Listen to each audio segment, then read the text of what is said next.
कर्नाटक के assembly election 10 मई को होने वाले हैं। इस इलेक्शन पर पूरी मुल्क की निगाहें है, न सिर्फ पूरे मुल्क की बल्कि दुनिया में भी, जहां पर भी इंडिया के बारे में और भारत से जो है कुछ दिलचस्पी रखी जाती है, वहां पर भी इस इलेक्शन पर नजर रखी गई है। ये इलेक्शन इस माना में बहुत अहम है कि इसके नतीजे में मुल्क की जो सियासत है, उसका जो सियासत का जो चेहरा है वो तब्दील हो सकता है। वो नताइज अगर वो कांग्रेस के हक में आते हैं, सेकुलर पार्टी के हक में आते हैं।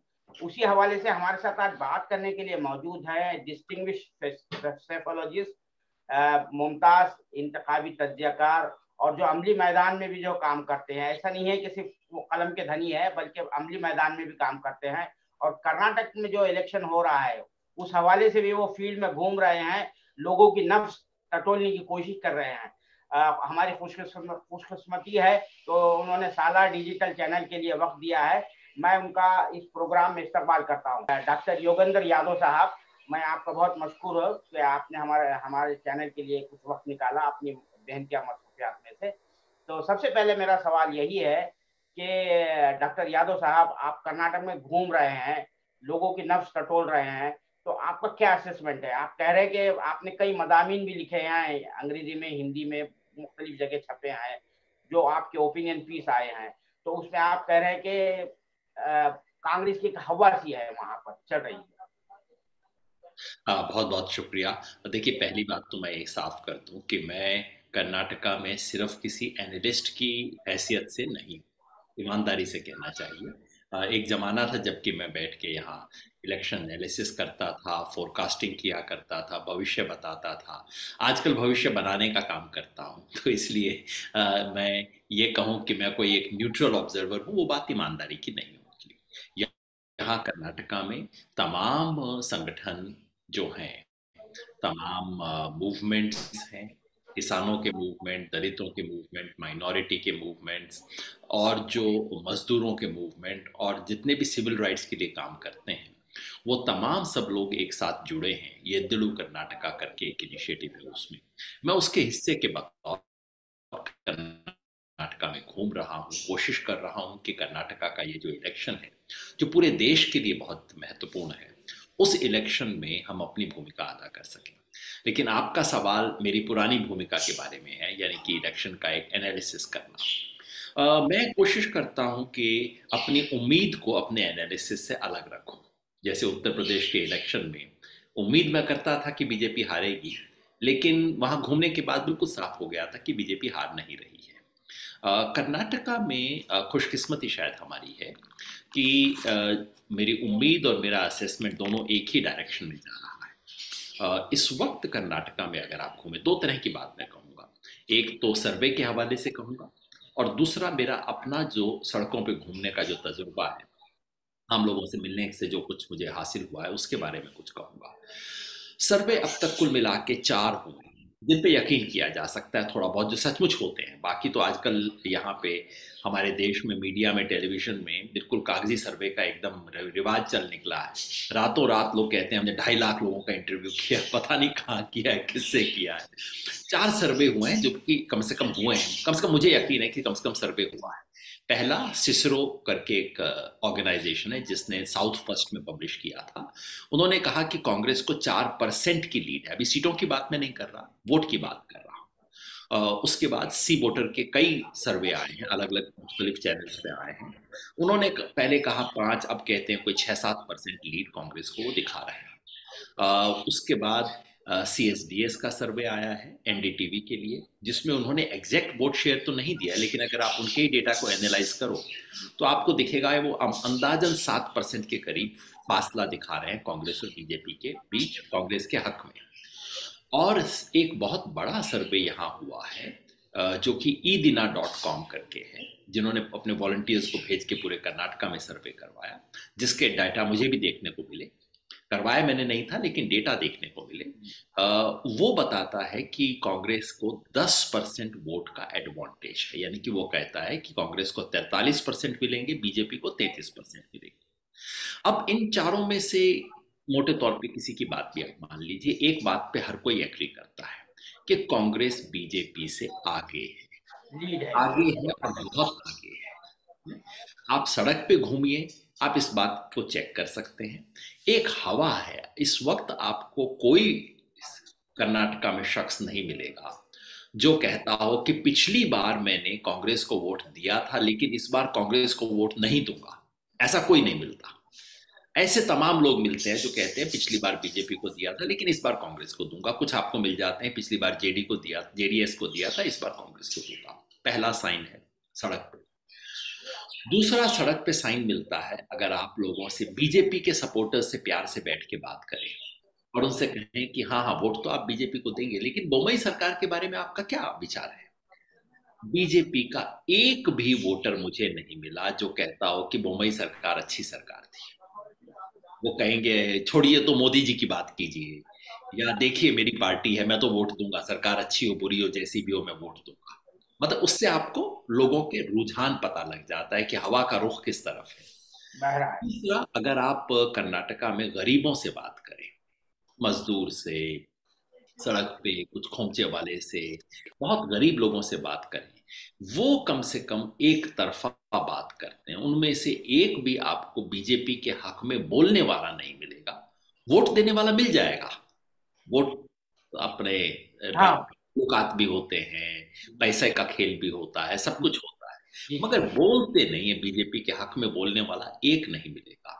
और आखिरी बात पर्सनैलिटीज की, अगर आप लोगों से पूछें कि भाई पहले 3-4 चीफ मिनिस्टर रहे हैं, येदुरप्पा साहब तो इस वक्त रेस में नहीं है, तो बोम्मई साहब हैं, अपने सिद्धरमैया जी, कुमारस्वामी हैं। तो उसमें सिद्धरमैया के मुकाबले में कोई खड़ा नहीं होता।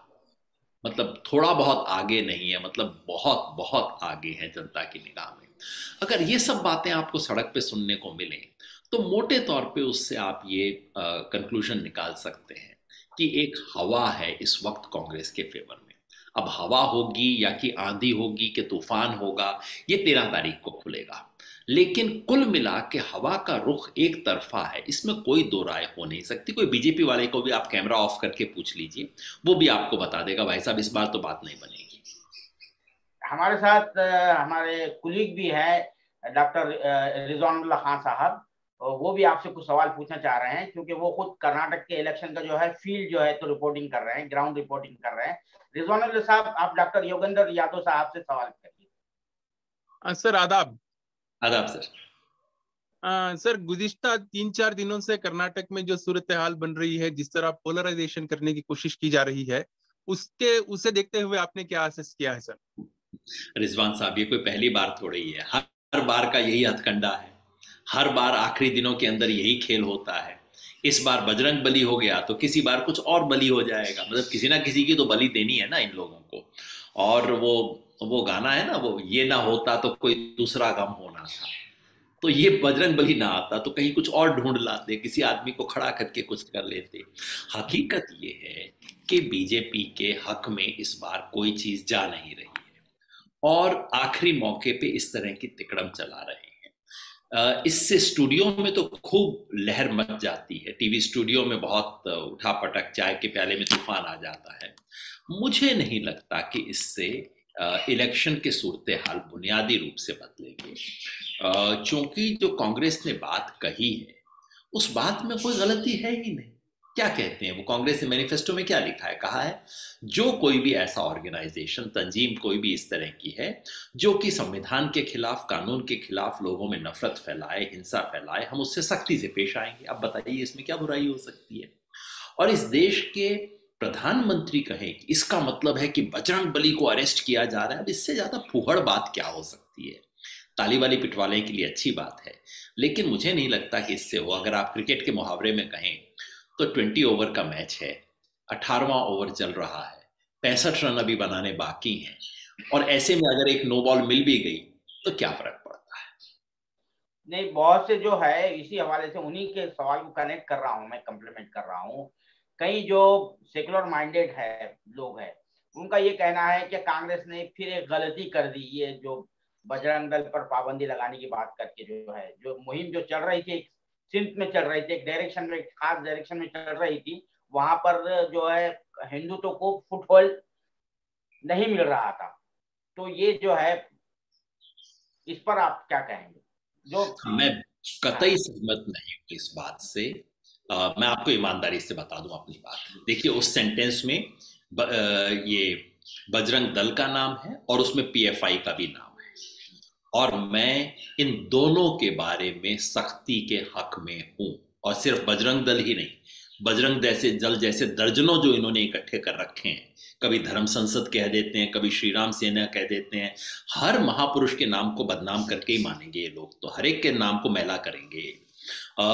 तो इस देश में जो कोई, मेरी बिल्कुल साफ मान्यता है, चाहे वो करे पीएफआई, चाहे वो करे पंजाब दे वारिस के नाम से, चाहे वो करे बजरंग दल के नाम से, चाहे उसमें क्राइस्ट का नाम ले, चाहे राम का नाम ले, जो इस देश में अलग भारत माँ की जो दो आंख हैं, हिंदू मुसलमान, उनके बीच में जो नफरत फैलाने का काम करे, जो उनके बीच में झगड़ा फैलाए, जो उनके बीच में हिंसा करे, वो देशद्रोही है। इससे छोटा शब्द कोई उसके लिए इस्तेमाल नहीं करना चाहिए।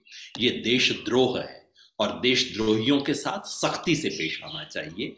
इसलिए जब पीएफआई को बैन हुआ, मैंने उसका विरोध नहीं किया। कुछ जाति हुई उसके अंदर, जातियां नहीं होनी चाहिए किसी के साथ भी, लेकिन और अमृतपाल को जब गिरफ्तार किया, मैंने उसका विरोध नहीं किया, लेकिन बस इतना ही कहा कि भैया जब आप अमृतपाल को गिरफ्तार कर सकते हो तो ये धर्म संसद के नाम पे जो चला रहे हैं इन सबको क्यों नहीं गिरफ्तार करते? आप पीएफआई पे बैन लगा सकते हो तो आरएसएस पे क्यों नहीं बैन लगाते? ये सवाल होना चाहिए मेरे ख्याल से। मुझे लगता है कांग्रेस ने कतई कोई गलती नहीं की। कांग्रेस को फ्रंट फुट पे आके बात कहनी चाहिए। किसी पार्टी को तो हौसला हिम्मत जिगर दिखाना चाहिए ना इनके बारे में बोलने का। ज्यादातर इसमें, माफ कीजिएगा, दो कौड़ी के सड़क छाप गुंडे हैं और कुछ नहीं है ये लोग। अच्छा सर, ये पूछिए पूछिए आप। सर, ये एक सूरत हाल यहाँ ऐसी बनती जा रही है कि अब जब के इलेक्शन को 2-3 दिन रह गए हैं, ऐसा लगता है कि डेस्परेशन में एडमिनिस्ट्रेशन को कहीं ना कहीं गलत इस्तेमाल करने पर ये लोग उतर आए हैं। बहुत सारे मकामात पर आईटी रेट्स का सिलसिला बड़ी तेजी से चल रहा है और ये कोशिश की जा रही है कि किसी न किसी तरह उन सियासी ताकतों को दबाया जाए जो बीजेपी के खिलाफ हैं। उस पर आप क्या कहेंगे सर? आपने सही कहा रिजवान भाई, ये डेस्परेशन की चीजें हैं, बौखलाहट में की जाती हैं। अब बताइए, 2 दिन पहले आईटी रेड करने से आप, ठीक है, कैंडिडेट को परेशान कर लेंगे और अगर कोई 2-4 पैसे बांटने का सोच रहा होगा उसका भी आप कुछ कर लेंगे, उससे आप पूरे कर्नाटका का इलेक्शन का रिजल्ट बदल लेंगे। ये सिर्फ बेवकूफ ही कोई सोच सकता है, लेकिन बौखलाहट में लोग बेवकूफ भी हो जाते हैं। ये सब चीजें होती हैं। तो इस तरह की तमाम हरकतें हो रही हैं। अफसोस की बात यह है कि इस देश में इलेक्शन कमीशन इन चीज़ों को आंख मूंद के देखता रहता है। बड़ी बड़ी बातें होती हैं।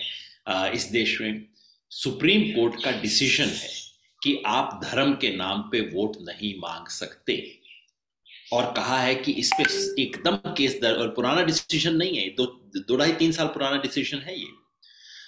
और इस देश का प्रधानमंत्री कहता है कि आप जय बजरंग बली बोलते हुए वोट दो। अब कहा ये गैर कानूनी नहीं है क्या? क्यों सुप्रीम कोर्ट चुप है इसके ऊपर? क्यों इलेक्शन कमीशन चुप है? और इलेक्शन कमीशन कहता है नालायक कहना बहुत बुरी बात है। अब आप मुझे बताइए, नालायक कहना कहां से दुनिया में अनपार्लियामेंट्री चीज हो गई? हर बाप अपने बेटे को कई बार कहता होगा नालायक, हर टीचर अपने स्टूडेंट को नालायक बोलता होगा, और इलेक्शन नालायक बताने के लिए ही तो इलेक्शन होते हैं। इसमें क्या अनपार्लियामेंट्री बात हो गई? अब वो इलेक्शन कमीशन को नागवार गुजरती है और प्रधानमंत्री बजरंग बली के नाम पे वोट मांग रहे हैं, वो नागवार नहीं गुजरती है। तो ऐसा अजीब हालत हो गई है। अगर देखिए, बिल्कुल 19-20 का इलेक्शन होता तो जरूर फर्क पड़ सकता था इन चीजों से, लेकिन मेरी अपनी समझ है, बाकी आप फील्ड में आप मुझसे बेहतर देख पा रहे होंगे, मेरी अपनी समझ है कि ये इलेक्शन का जो फासला है इस वक्त, जो हवा है, वो इन छोटी मोटी चीजों से परे है। अच्छा, मैं ये जानना चाह रहा था कि आपने बहुत से इलाकों का दौरा किया, मैं बहुत सी जगह आपकी तस्वीर वगैरह भी देखा हूँ। तो कर्नाटक में पिछले 2 साल से पोलराइजेशन की पिच बनाने की कोशिश की जा रही थी। मुख्तलिफ तुमाना था, हिजाब था, फला था, ये था।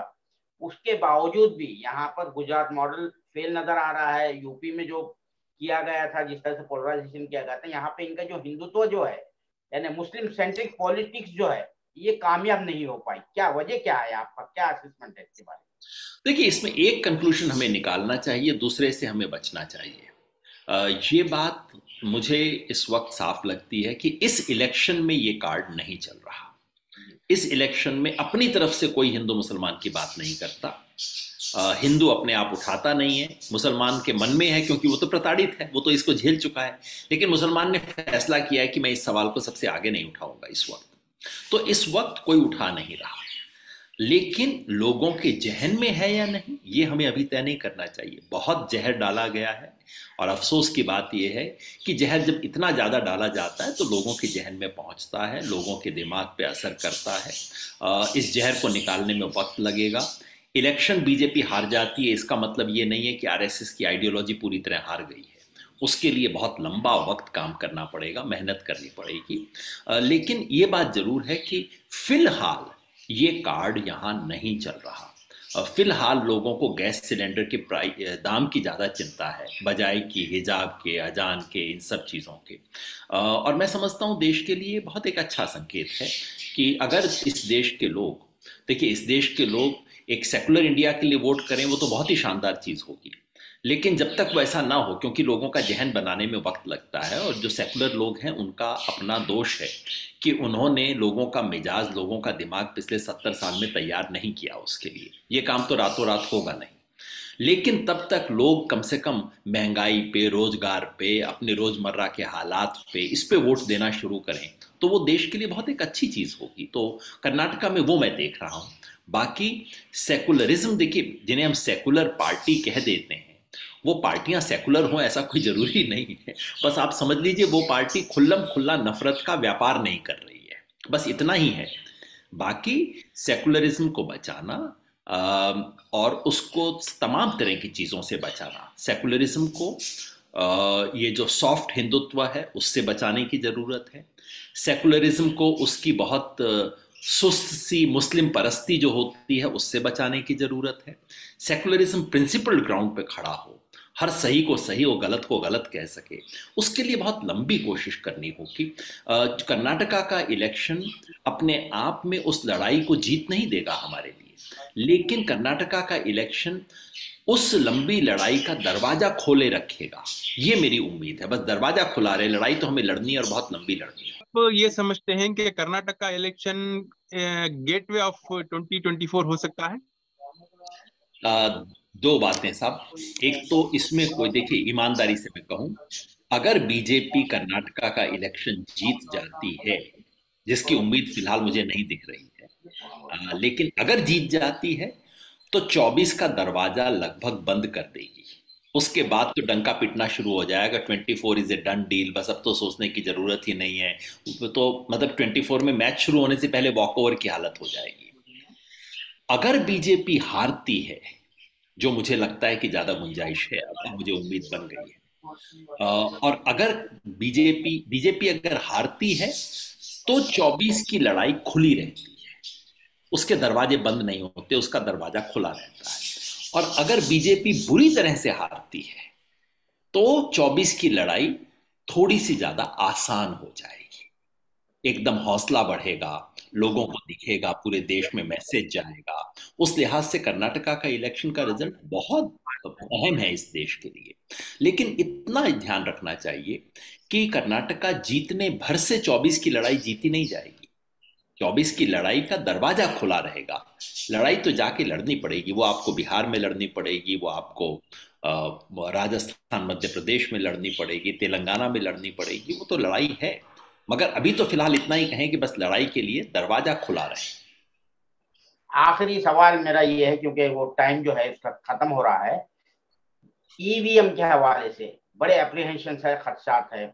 मैं खुद हरियाणा में गया था तो वहां के एक बीजेपी के लीडर को सुना था बोलते हुए कि अगर हम इलेक्शन, कोई बात नहीं हमारे पास ईवीएम है।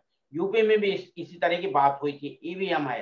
अभी कुछ दिनों पहले जो है कई पार्टियों ने मिलकर जो है ईवीएम के सिलसिले में इलेक्शन कमीशन को भी लिखा था कि भाई इसके सिलसिले में जो गारंटी प्रोवाइड की जाए। तो आपको लगता है कि ये जो है, ये जो मसला है लोगों को जो जहन में बैठ गया है कि ईवीएम में रिगिंग की जाती है, गड़बड़ की जाती है, मैनिपुलेट किया जाता है, तो इस सिलसिले में कुछ तवज्जो दी गई है यहाँ पर कर्नाटक में? देखिए, कॉन्फिडेंट होते मैं हैं बहुत ज्यादा। अपने दोस्तों से इस बात पे इत्तेफाक नहीं रख पाता हूँ। मेरी अपनी समझ है, मेरे बहुत दोस्त इस बात से सहमत नहीं हैं, मेरी अपनी समझ है कि बीजेपी ने जो इलेक्शंस जीते हैं, जिसमें उत्तर प्रदेश का इलेक्शन भी शामिल है, वो ईवीएम में रिगिंग करके नहीं जीते हैं। उसने यहाँ पे रिगिंग की है, और उसने ये टेलीफोन है, ये इसमें रिगिंग की है, और उसने टेलीविजन पे रिगिंग की है। यहाँ पे इनको पलट के उसने जनता का दिमाग घुमाया है।